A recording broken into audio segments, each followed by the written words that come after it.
The sun leaned heavy over the Dakota plains, bleeding its last copper light across miles of scrub and dust. The sky was a burnished sheet of fire and smoke, and the land stretched out wide, lonely and unbroken, except for the jagged spine of the Black Hills far in the distance. Eli Mercer sat his horse at the top of a ridge, staring down at his spread. Fences sagged, the creek had thinned to a ribbon, and his cattle, half what they used to be, grazed in scattered patches of grass. He was 34, lean as a fence post, hard-eyed from years under the sun, and he'd been called a lot of things in his life. Stubborn ornery mule, headed a man better suited to wolves than women. But the word that stung most was the one whispered behind his back in town. Lonely. Eli had lived too long with silence. His ma had died birthing him. His pa had drunk himself to the grave before Eli was 20, and since then he'd run the Mercer ranch alone. Folks in Dry Creek said he was cursed. Maybe they were right. He spat dust from his mouth, tugged his hat low, and turned his horse toward town.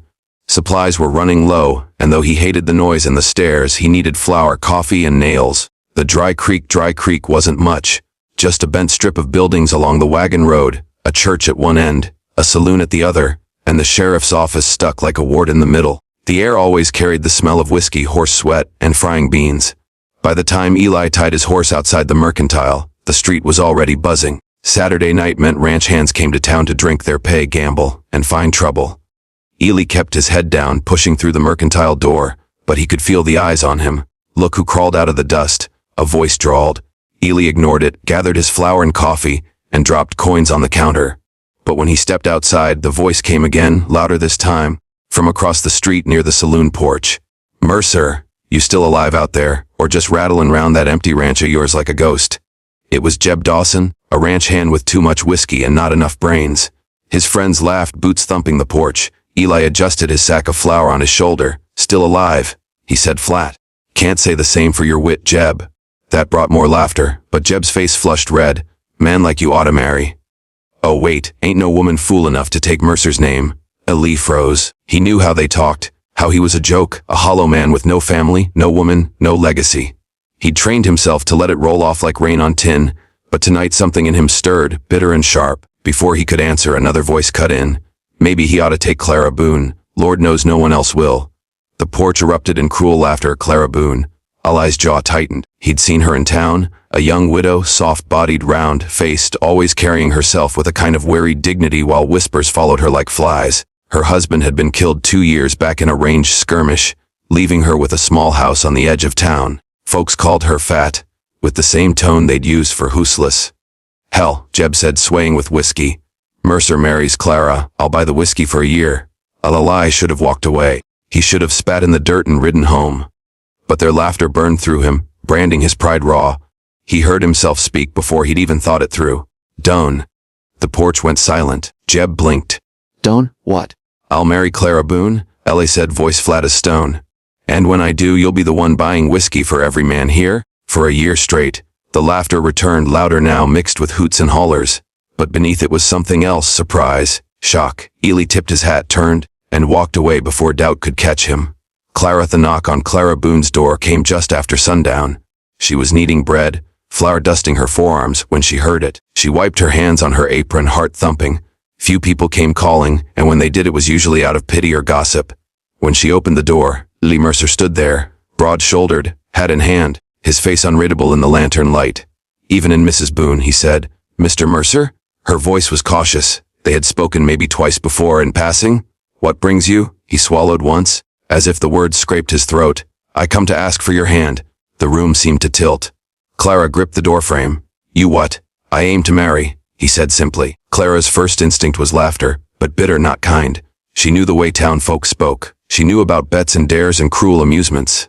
And here was Eli Mercer, the loner, standing stiff as a post on her porch. "You're making fun," she whispered. "No, ma'am." His eyes met hers, steady as bedrock. "I don't lie." Silence stretched.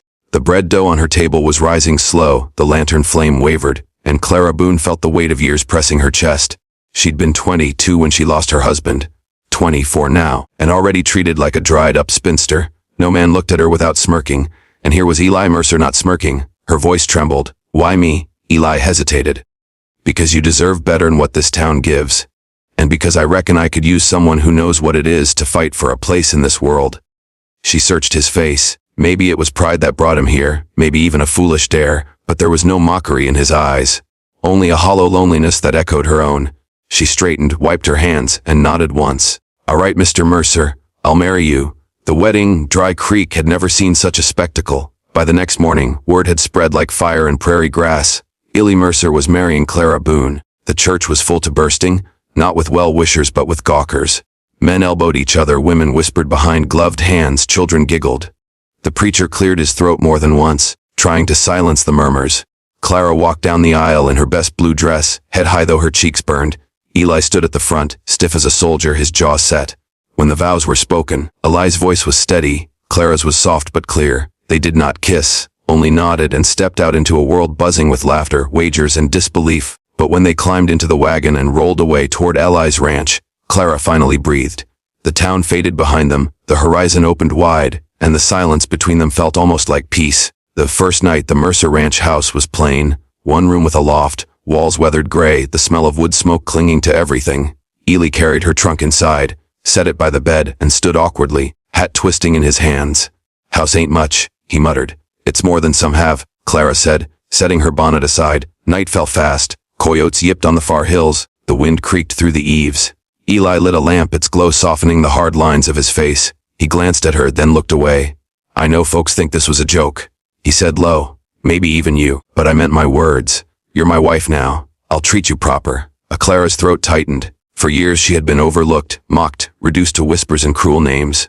And here was Eli Mercer, awkward, gruff, but offering her dignity. She stepped closer, her hand brushing his arm. "Then let me treat you proper, too." Their eyes met, hers shining, his wary.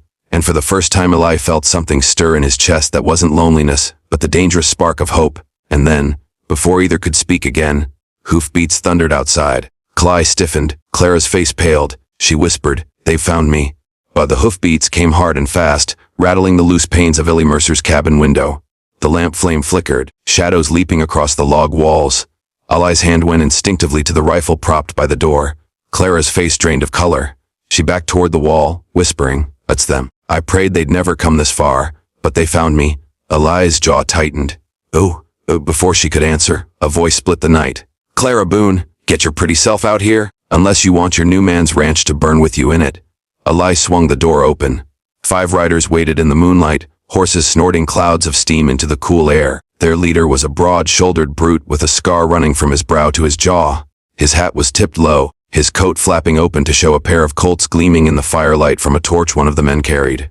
Clara's whisper carried behind Eli, "Calder Rusk." Eli spat in the dirt. "What's your business here?" The scarred man grinned. "Business is with the widow. She's got debts unpaid, secrets untold. And if you think marrying her makes him vanish, Mercer, then you're a bigger fool than they said." The other riders laughed, low and mean. Ely kept the rifle leveled. "You want her, you'll have to ride through me." Calder's grin widened. "That's the plan." The sheriff's warning by morning, word had spread again.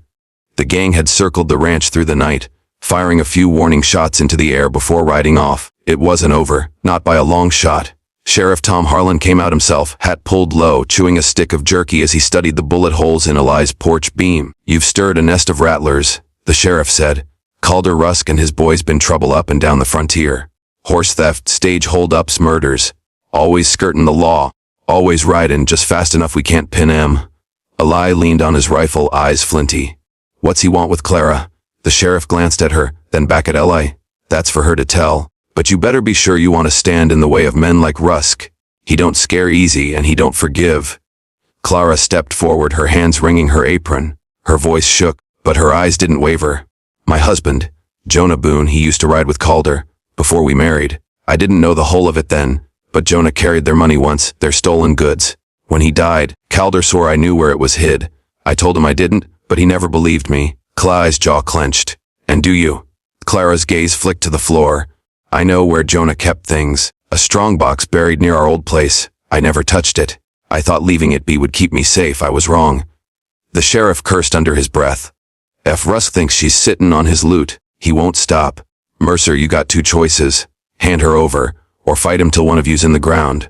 Eli glanced at Clara, then at the horizon where dust still hung faint from the rider's trail. His voice was iron. "Ain't no choice at all." By the saloon standoff by dusk, Eli rode into Dry Creek with Clara seated behind him. The saloon doors swung wide at his entrance, the piano going quiet, Conversations freezing mid-laugh. Calder Rusk and his men were already there, whiskey glasses in hand, pistols hanging loose at their hips. Mercer Calder drawled, lifting his glass. "Brave of you to ride into the wolf's den with the lamb on your saddle." Eli dismounted slow, helping Clara down. He pushed her gently behind him. "You want your loot? Then you'll hear this straight. Clara don't have it, never did. You're chasing ghosts." Calder's smile was all teeth. Then why's she look so pale? Clara stepped forward, surprising Ellie. Her chin was high, voice steady. "Because I buried it. Jonas Strongbox. I put it under a cottonwood south of Miller's Creek. If you want it, it's yours." A murmur ran through the saloon. Calder's eyes narrowed. "And why tell me now?" "Because I'm tired of running," Clara said. "But you leave Eli's ranch alone. Take your cursed money and ride." For a moment silence. Then Calder laughed, long and cruel. "Oh, I'll ride, darlin'. But first, we settle this the old way." He tossed his whiskey aside, stepping into the center of the saloon floor. "High noon tomorrow. You and me, Mercer. Winner takes the widow, and the land she stands on." The crowd gasped. Ella's hand flexed near his revolver. He wanted to shoot Calder right then and there, but he saw the eyes of the town, saw the law watching, saw Clara's pale face. He swallowed the rage and nodded once. Outside, at the duel, the sun burned high, shadows shrinking beneath boots and horses. The street of Dry Creek was silent but for the creak of saddle leather as townsfolk perched on railings, roofs, and porches to watch. Eli stood in the dust, revolver at his hip, hat brim low. Across from him, Calder Rusk flexed his fingers, his scar catching the sunlight. Sheriff Harlan stepped between them. "This is madness," he muttered. "But you men seem set on it. When I drop this kerchief, draw." Time slowed. Lee's heart thudded heavy in his chest. He saw Clara at the edge of the crowd, her hands clenched tight, lips moving in silent prayer. The kerchief fluttered. Calder's hand flashed, but Eli was faster. His Colt roared, smoke curling from the barrel. Calder staggered back, eyes wide, a crimson bloom spreading across his chest. He dropped to his knees, then fell face first into the dust. The street erupted, shouts, gasps, the stamp of boots. Calder's men reached for their guns, but Eli's rifle cracked from the mercantile porch. Clara, standing steady, firing with deadly aim. One outlaw dropped, then another. The rest turned tail, spurring their horses and vanishing in a cloud of dust. When the echoes faded, silence returned. All eyes turned to Clara Boone, widow mocked unwanted, now standing tall with the rifle smoking in her hands. Aftermath. That night, Eli and Clara sat on the porch of the ranch house. The prairie stretched dark and endless, crickets humming in the grass. Eli's arm was bandaged where a bullet had grazed him in the chaos. Clara's hands were steady as she poured coffee, though her eyes carried the weight of everything that had passed. "You saved me," Eli said quietly. Clara shook her head. "No, I saved us." Eli studied her, really studied her, the curve of her cheek, the fire in her eyes, the strength that had been there all along while the town only saw her shape. He realized, with a slow dawning certainty, that the bet that had brought them together had already burned away. What remained was something truer, forged in blood and dust. He reached for her hand. "Clara, I was a fool when I made that wager. But if you'll have me still, I want this marriage to be real." Her fingers tightened around his. "Then make it real, Eli." From this night forward, the night air wrapped around them, vast and wild, and for the first time in years, neither felt alone. Epilogue. Weeks later, Dry Creek had stopped laughing. No one mocked Clara Boone when she walked to church with Ellie's arm around her shoulders. No one dared whisper lonely when Eli Mercer rode down Main Street, his wife smiling at his side. The bet was forgotten. What remained was a tale the frontier would tell for years. How a lonely rancher and a widow scorned found love in the dust, and how together they shocked a town, defied outlaws, and carved a life in the hard land of the West.